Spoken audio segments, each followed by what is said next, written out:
I think the only great mistake they made in this big book is categorizing one set by they stopped in time.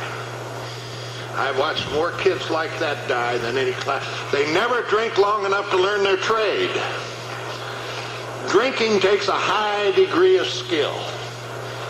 You got to be very efficient in the things of the world because you haven't got much time to deal with them because you got to drink. You got to have a great deal of stamina to suffer through the things that are the everyday life of the alcoholic. You got to have a pretty cunning twist of mind. Now, you do not develop these skills overnight. You got to be on the street and in the bars and around the bottles to get the moves so you don't get killed. Now, that poor boy, you watch him flop around here. Now, he ain't going to last very long on the street.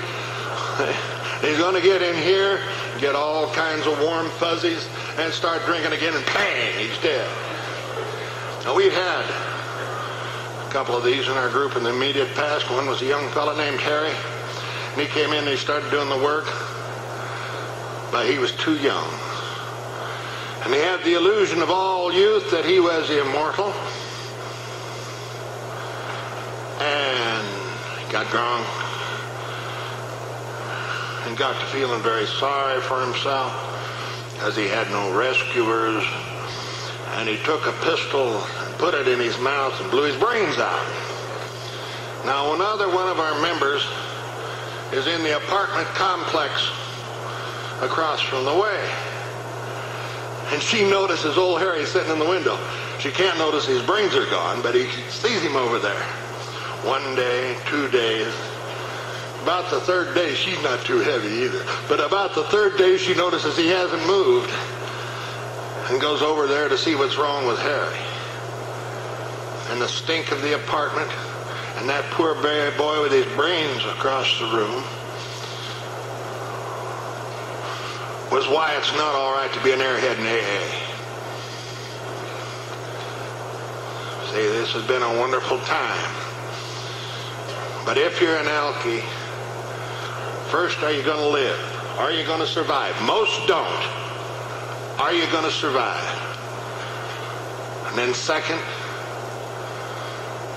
are you going to make the connections with God and live this incredible, glorious life that this big book promises?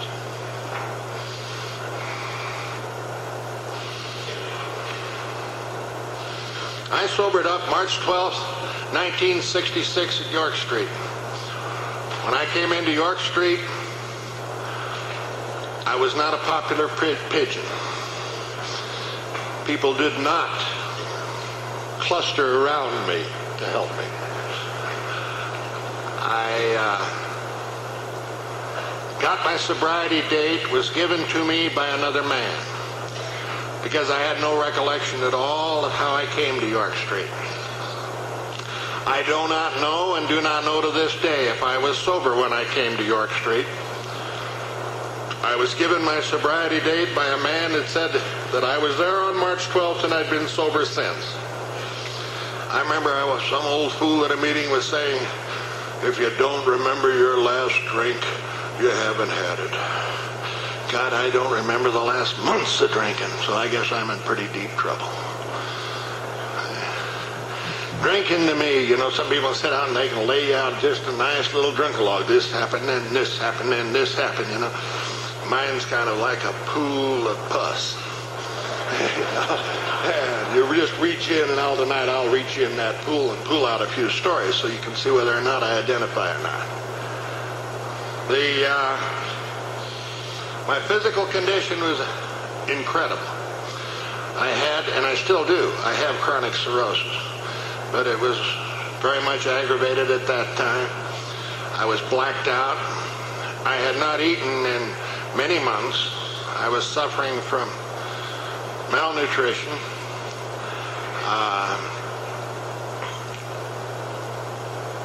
Every time I lay down, during the first weeks of sobriety, I'd break out in the hives. First, I couldn't sleep at all.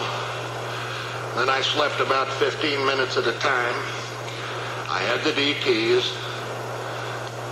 You know, it took me a while for me to understand what the DTs were. I never saw snakes or bugs. But I'd walk down the street. I had DTs wet.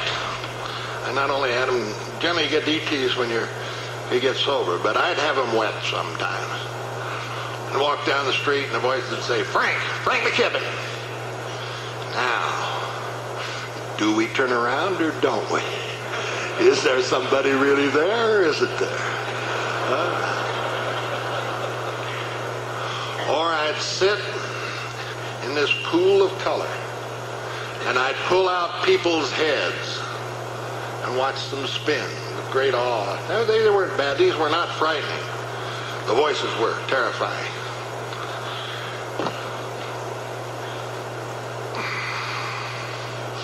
I was in trouble. I practiced law as a profession. I remember at one conference they had a lawyer there, and he was lamenting that he didn't have any clients. I had clients. I had a lot of barmaids and bellhops and taxi cab drivers and a lot of good clients. But my difficulty is that I could not remember a great deal of them, of ever having seen them before.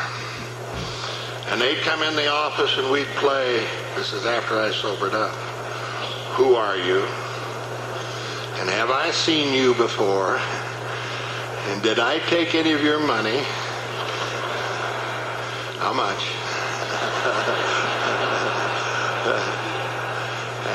What did I promise I would do for you?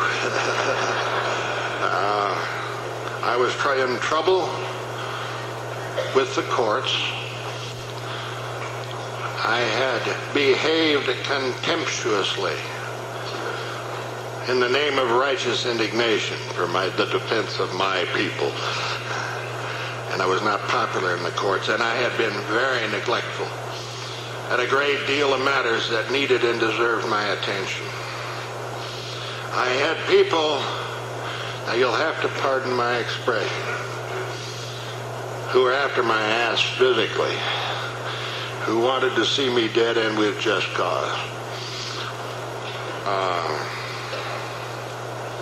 Then I had a family.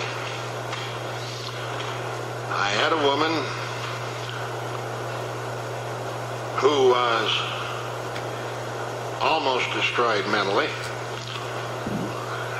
And by the way, Mary, Pearl, she did not give me any shit. Oh, you and I would have made a pair.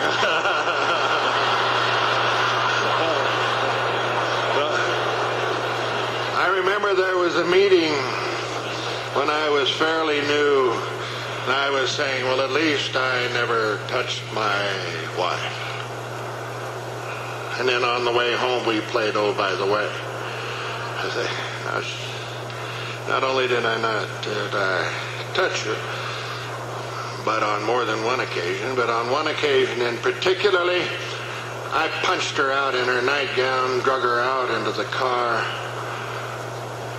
and decided that we'd take these two kids that we had so they wouldn't have to live with such despicable people any longer.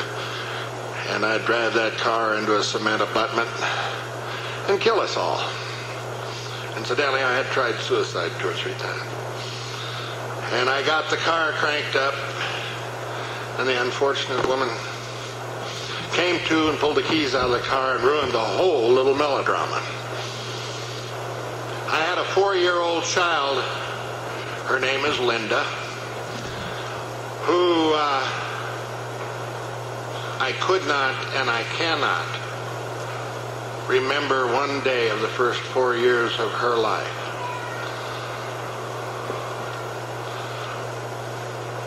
The last thing that I can remember was her mother in labor, and I was drunk in front of the TV set, and I said she would wait till I saw the end of Gunsmoke. Then I took her to the hospital with her legs crossed. I don't know what happened at the hospital. All that I remember about that circumstance was the doctor held me